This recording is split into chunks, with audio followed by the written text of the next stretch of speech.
ઉપલેટાની અંદર બારપોરનો પાઠ છે, સાધુ સંતોના હામયા થાય છે. તો તમે આ દર્શન કરો, બધાય દર્શનનો લાભ મળશે બધાને.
તબલસી ક્યાં ગયો? તબલસી ઉપલેટાની બાજુમાં મજેઠી ગામ છે. મજેઠી ગામમાં બારપોરના પટનું આયોજન ગોઠવેલું છે. આ બધા સાધુ સંતો મંતો છે, એમના હામયા થાય છે. ગલતે વાતે બધાને સાધુ સંતોને લઈ જાય છે.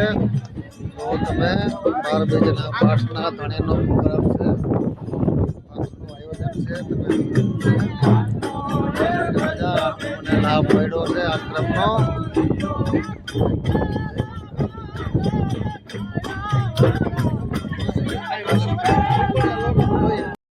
પણ જેને જેને જીનામ શબ્દને વિચાર્યા સોઈ નર થઈ ગયા ન્યા. જીનામ તત્વ જેમ દાડો મેકરણ આપણે આયરકુળને કચ્છની માલિપા તમે જાઓ તો ઘણા આયરકુળની અંદર દાદા મેકરણ એના પરચા બતાવ્યા છે. પણ મારો દાદા મેકરણ નક્ષત્ર આશ્રમ છાપરા તે અમારા યજમાન એવા શાંગાભાઈ ડાંગર પણ એના એક વેણથી કે બાપુ 5 નહીં તો 10 મિનિટ પધારજો, પધામણી કરજો. એટલે ખાસ સિદ્ધ રામદેવજી મહારાજના ચરણોમાં, મારા મંચસ ઉપર બિરાજમાન દરેક સંતોના ચરણોમાં, નીચે બેઠેલા દરેક નાનાથી લઈ મોટા આત્માઓ, બહેનો, ભાઈઓ, બાળકો બધાના ચરણોમાં, એક બિરાજમાન એક આત્માના ચરણોમાં મારા નાના સાધુડાના વંદન સાથે કંઈ પણ ફૂલ નહીં તો ફૂલની પાકડી સ્વરૂપે આપણે ઈશ્વર સિદ્ધ રામદેવજી મહારાજના ચરણોમાં બે વાત. અમારે સંતોને જો કે આવું જ્ઞાન પીરસવું એ પણ એક સત્ય વસ્તુ છે. કારણ કે આજે મેં જો ભેખધારી હોય તો એક મારા પ્રભુએ હજારો યોનિઓમાં ફરી અને સાધુની અંદર અવતાર આપ્યો હોય છે, પરંતુ સાધુને પોતાનું કર્મ કરવું એ પણ એક મહત્વની વસ્તુ છે. હરેક મનુષ્ય આત્માને મારા બે પુષ્પ છે. જીવનની અંદર આપણે જીવવા આવ્યા છીએ. કઈક તત્વ તમે મંદિરની અંદર જાશો એટલે એની મેળાએ તમે દર્શન માટે જાઓ છો, પણ જેવા તમે મૂર્તિના સન્મુખ ઉભા રહ્યા, તમે મૂર્તિના સન્મુખ જેવા ઉભા રહ્યો છો એટલે તમારી આંખો, તમારા નેત્ર એની મેળાએ બંધ થઈ જાય છે. શું કામ? કે તમને ભગવાન પણ એમ કહે છે કે તું તારી અંદર જો એક આત્મા એવો બિરાજમાન છે કે પેલા એને જાગૃત કર. તારી પાછળ તારા ઘરના 5 સભ્યના નામ લખેલા છે, કોઈ દીકરી, કોઈ ભાઈ, કોઈ બેન, કોઈ તારી ધર્મપત્ની. એનું કર્મ કરી અને પછી તું સમાજમાં જા. બાપુએ સરસ એક વાત કરી કે જનેતા આપણી માં, સાધુ સંતો છે 100% તમારા ગુરુજી છે, હું માનું છું. બધાના સદગુરુ હોય, જ્ઞાન ગુરુ હોય, કાન ગુરુ હોય, બધાને ગુરુ હોય છે, પણ હરેક મનુષ્ય આત્માની અંદર, હરેક જ્ઞાતિની અંદર એક સુરપુરો અને એક પોતાની કુળદેવી હોય છે ને હોય છે. મારા વાલા સંતો, મહાન ભક્તો, એને બધાને પછી નમજો, પણ તમારા કુળદેવી અને તમારી માતાજી અને તમારો સુરપુરો આને મૂકીને મારા વાલા ક્યાંય જાતા નહીં. ઈ તમારો બાપ છે, ઈ તમારી માં છે, બાકી જવાની ક્યાંય જરૂર નથી. પેલા આપણું પગથિયું સારું હોય ને, જસ્ટ ખાલી વાત કરું છું, ભગવાન ખોટું ન લગાડતા. બાપુ ખુરશીનું ઉદાહરણ એ ઉદાહરણ, પણ આ ખુરશી છે ને, ત્યાં તમે પગ મૂકશો ને ત્યાં ઉપર આવી શકશો, કોઈ ઠેકડો મારીને નહીં ચડી શકે. એમ પછી ગુરુ પાસે જાજો, સદગુરુ રૂપી કોઈ સારો શબ્દ લેજો, પણ પેલું પગથિયું તમારું ઘર, તમારી માં, તમારો બાપ, તમારો સુરપુરો અને તમારી માતાજી. આને છોડ્યા તમે દુનિયામાં ક્યાંય નથી. પછી ગામમાં મારા જેવો 50 ટીલા કરી લ્યો, 50 મોટા, આ પણ મળે જ છે પૈસા નાખો તે. પેલા આ ગઈ હતા ને મારા જેવડા હતા ને, 50 રૂપિયા માન મળતા મારા વાલા. ઘર હોપડી એટલે કે સુખડી માન મળતી ખાવા. અટાણે તો આ છોકરા કયું ના સરસ જય બોલાવે છે, કઈક જવેરાત પડી છે, કઈક એનો કોકનો માથે હાથ થઈ છે. આ છોકરા જય બોલે હાઈન થાય તો 100 રૂપિયા વાપરી નાખતા છે. જ્યાં પૈસા વાપરો હોય અહીંયા વાપરી આવે. પેંડા ખાવા, લાડવા ખાવા, બધું મળી જાય. પણ આપણું તત્વ છે, આપણે બિરાજમાન થાવ. એવી રીતે માં છે, દીકરીઓને, બહેનોને થોડુંક મારો એક ટપોર છે, જાજી નહીં પણ થોડી. તમે તમારી દીકરીઓને સાસરે વિદાય કરો ત્યારે તમારી પાસે સંપત્તિ હોય તો હજારો રૂપિયા દેજો, એસી દેજો, ફ્રીજ દેજો, તમારી જેટલી સંપત્તિ હોય મકાન દેજો એને કન્યાદાનમાં. પણ આપણી બેન દીકરીને મારા સાધુના, નાના સાધુના કહેવાના બે શબ્દ કે એક આપણું શ્રીમદ ભાગવત પુસ્તક બાપુ અને એક શ્રી રામચરિત માનસ, આ બે પુસ્તક જરૂર એને કન્યાદાનમાં આપજો. એનું કારણ કે કાલ સવારે એ દીકરી કઈક એવા આપણે સાસરે મોકલી હોય અને કઈક એવા કુટુંબની અંદર, જો રાક્ષસી આપણી યોનિમાં જ છે, મનુષ્યમાં જ છે, સારું કરે અને માણસ છે. હું માણસ બગડી જાઉં, બે ફડાકા માર દઉં, ન કરવાના કર્મ કરું, હું રાક્ષસ જ છું. બરાબર? તો એ દીકરીને સાસરું કાલે કેવું મળ્યું, સારું મળ્યું, ખરાબ મળ્યું, આપણને ખબર નથી. પણ એ દીકરીને જ્યારે તમે સાસરે વડાવી દીધી ને, મહિનો, 2 મહિના, વર્ષ, 2 વર્ષ વયા ગયા ને, પછી એ દીકરી જેથી બે જીવ હોતી થાય ને, તેથી એને એમ થાય કે લાય મારા બાપે એક બીજું કઈક પુસ્તક, કઈક પોટલું આપ્યું છે, ખોલવા દે. અને મારા વાલા એને પુસ્તક ખાલી ખોલી લીધું ને અને 2 પાના એમાંથી વાંચ્યા ને, તો ઈ ઉદરની અંદર જેમ છોકરાઓને એવરીથિંગ બી, કે તમારા છોકરાના મોબાઈલની જેમ સ્ક્રીન છપાઈ જાય છે, એમ આ બધી વસ્તુ ઈ છોકરાના ઉદરની અંદર, ઈ બાળક પેટમાં બિરાજમાન હોય છે ત્યારે એમાં છપાય છે, છપાય છે, છપાય છે. પછી કાલ સવારે ઈ દીકરી બેઠી છે અને એને સાસરિયા એને ત્રાસ માંડ્યા આપવા, ત્યારે ઈ છાની મુની રોતી રોતી એના રૂમમાં જઈ અને કદાચ એના 2 પત્તા ખોલીને વાંચી લીધા ને મારા પ્રભુ, એટલે એનો આઈકો સરસ મજાનો જવાનો જ છે, કારણ કે મારા બાપે. અને કદાચ ઈ દીકરીએ કાંઈ ન કર્યું, ઈ પુસ્તક એના કબાટમાં બાપુ એમનામ પડ્યું છે.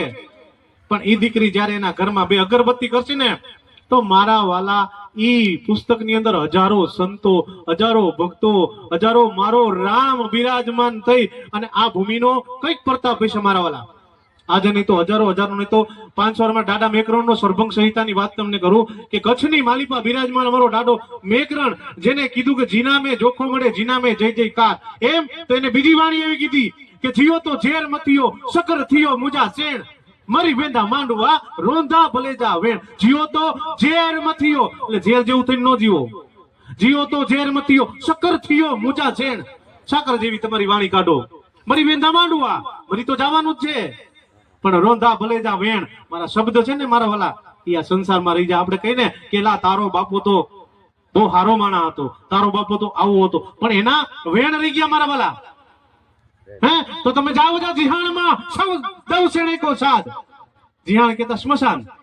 જાઓ જા જીહાણમાં દવ સેણેકો સાથ. ભલા મટી ભેરી મટી થવે, મને હકાર નથી બે ઓલા હાડ. માટી ભેગી તો માટી થઈ જાય, પછી તમને ક્યાંથી તમે હજારો તમે રાયડું નાખો તોય નથી દેવાનો અવાજ. એમ જ્યાં સુધી આ સંસારની મારા પા બિરાજમાન છે ત્યાં સુધી તત્વ અને કર્મ સારું કરવાનું, કાંઈ કરવાની જરૂર નથી. મારી બહેનોને બીજી થોડી એવી નમ્ર વિનંતી કે દીકરા દીકરીઓને ભણાવો, ખૂબ આગળ વધારો, ખૂબ તમારાથી જેટલી સંપત્તિ છે એટલા આગળ લઈ જાઓ. પણ હમણાં વેકેશન આવે છે ને ભાઈ, છોકરાઓ એ ટબુડિયાઓ ચાલુ છે ને પરીક્ષા, હા તો પરીક્ષા મસ્ત દેજો અને સારા સારા પ્રશ્નેશ લેવજો. તો હમણાં પરીક્ષા ચાલુ છે, એવરીથિંગ કોઈ છોકરો સારો સારો ખૂબ ખૂબ આગળ વધી જાય, કોઈ એની રીતે જેવું એનું જ્ઞાન, જેવું જેની ક્ષમતા, એવું નહીં માનવાનું. જો આપણા અહીંયા વિરાજમાન છે બધાય, એક દિનો સમય તમારો બધાયનો એવો હતો કે માથે કાળાવાડ હતા, પણ એક રાત તો મારા વાલા ગઈ જ છે કે ઈ રાતની વાલીપા તમારા સફેદ વાળ થઈ ગયા, પણ કોઈ પકડી નથી આવી ગયું. આપણે જ ગોતવાનું, ક્યાંય જાજુ નથી જવાની જરૂર. તમને દૃષ્ટાંત દઉં છું. પછી 15 દીએ હમણાં અમારા વાલા નામ હિતેશભાઈ સરસ મજાનું બધાએ થઈને એનું સન્માન કર્યું. તો એનામાં કઈક તત્વ પડેલું હોય તો સન્માન કરે, તત્વ વગર કોઈ કોઈનું સન્માન નથી કરતા મારા વાલા. અને મારો ઈશ્વર છે ને ભાઈ, તમને અહીંયા મોકલા હોય ને, તમારે આ સ્ટેજ છે, કડીક સાધુનો વેશ છે તો કોઈ બધી જ્ઞાતિનો વેશ, એ આ એક સ્ટેજ છે. આની માથે ભજવી કઈક બાપ થવાનું, દીકરો થવાનું, દાદો થવાનું, કાકો થવાનું, એ પૂર્ણ કરી પાછું જવાનું જ છે, એમાં હાલવાનું જ નથી. એટલે આપણે જીવનમાં જીવી છીએ, એક રાત એવી વહી જાય છે કે કારામાંથી દોરા થઈ જાય, પણ આપણે પકડી નથી શકતા. જ્યાં સુધી તત્વ નથી ત્યાં સુધી નથી પડાતું. પણ જ્યારે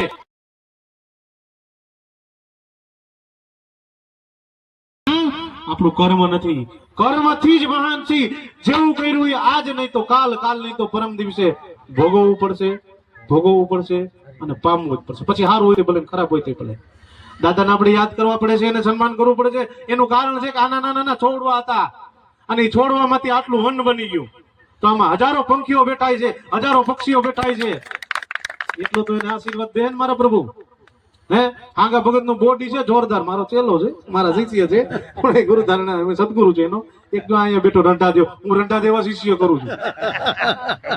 જેને ગમ કરતા ન હોય એને કરો. આ બાળકોમાં કઈક ઉગાડો. હું દીકરીઓ બહેનોને એટલું જ કહું છું કે તમે તમારા દીકરા દીકરીઓને, હમણાં પાછું વેકેશન આવે છે, કે તમારો દીકરો હોય, તમારી દીકરી હોય, એક વખત વેકેશનમાં મામાની ઘરે, માસીની ઘરે, ભાઈની ઘરે, બધાની ઘરે લઈ જઈજો. પણ તમારી માતાજી જ્યાં બિરાજમાન હોય ને ઓયડો, ત્યાં લઈ જજો કે જો આ આપણી કોરની દેવ છે કાકા. પછી બીજું કે તમારો હુરો પૂરો બિરાજમાન હોય એની પાસે લઈ જજો, વરહમાં એક વાર લઈ જજો. પછી એને દેખાડજો, જો આપણો આ કાકો છે, આ આપણો બાપો છે, આ આપણી માસી છે, આ આપણા મામા છે, કાકા છે. કુટુંબનું પણ કુટુંબ જાત્રા કરાવજો, ત્યાંથી રહી જાય પછી હુરો પૂરો માં પડ્યો રહે. કુટુંબ જાત્રા પહેલા, અને તમારી માતાજી અને તમારો હુરો પૂરો સાધુડા પાસે જવું હોય જજો ને. સા પૂરો આવે અહીંયા આવશું મુનો આવ્યો દર્શન દેવા આવ્યો ને, ભલે મને કીધું બાપુ તમે 10 મિનિટ આવજો, મારું કર્મ હોય છે એટલે મારે અહીંયા પધારવું પડ્યું. એટલે હું તો મારી રીતે આવીશ. આવા મહાન સંતો હમણાં તમે સપ્તાહ કરો, મોરારી બાપુના આમંત્રણ હું દઈ બોલાવો, બરોબર? એટલે બાપુ આવશે જ.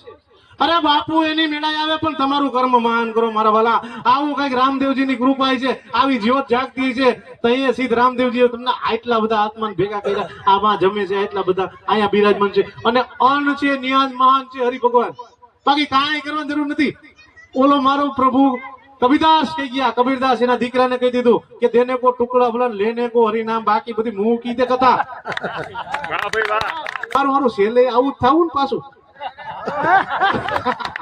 એ કરતા હું આમાં જ છું, કાપડી સંપ્રદાય નો સાધુ છું, તો આ પહેરી લેવા દે ને. મજા આવે છે કે નહીં? તો હારી.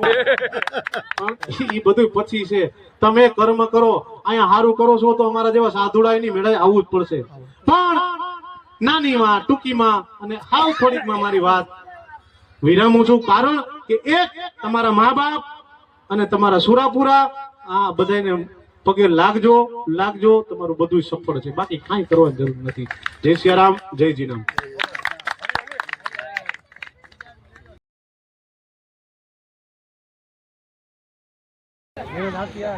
જો ભાઈ લાઈવ કુંદી બનાવે છે.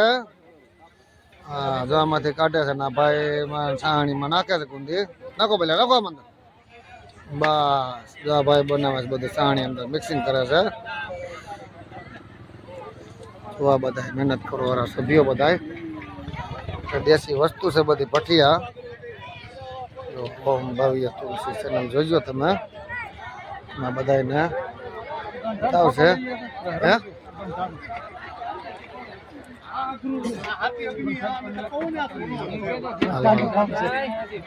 હાલો જોવો બધા,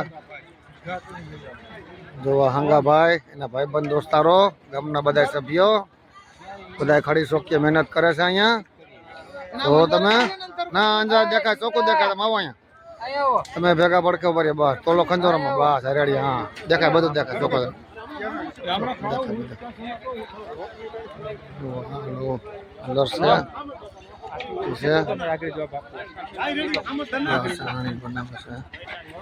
શેનું છે લાડવાનું? મોહનથાળ નું લાડવાનું છે. વાહ રે વાહ, ફર્સ્ટ ક્લાસ.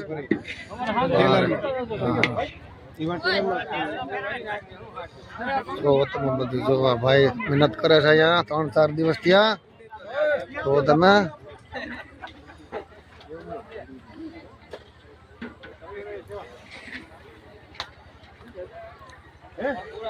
જો અહીંયા દાળ શાકના ટોપ પડ્યા છે. ભાતનો થાલો છે. હા શાકના છે. જો અહીંયા ગાંઠિયા બને છે ગરમા ગરમ. જોવા ભાઈની મહેનત તમે જોવો પેલા બધા સભ્યોની, બરોબર જોઈ જો બધા.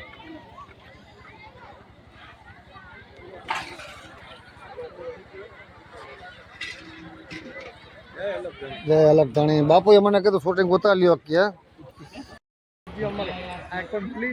ના ના આપણે બતાવવું પડે બધાને ભાઈ રસોઈ બનાવે ને બધી. આ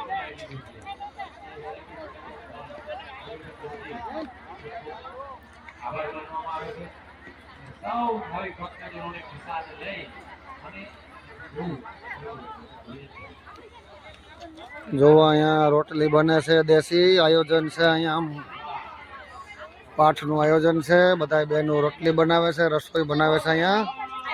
તો ચૂલા માથે રસોઈ બને છે. જો અહીંયા બધાય એવા છે. અહીંયા બધાય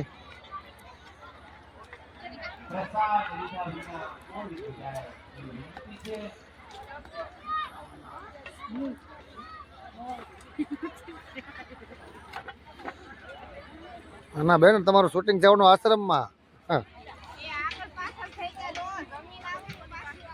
હલો અશ્વિન બાપુ.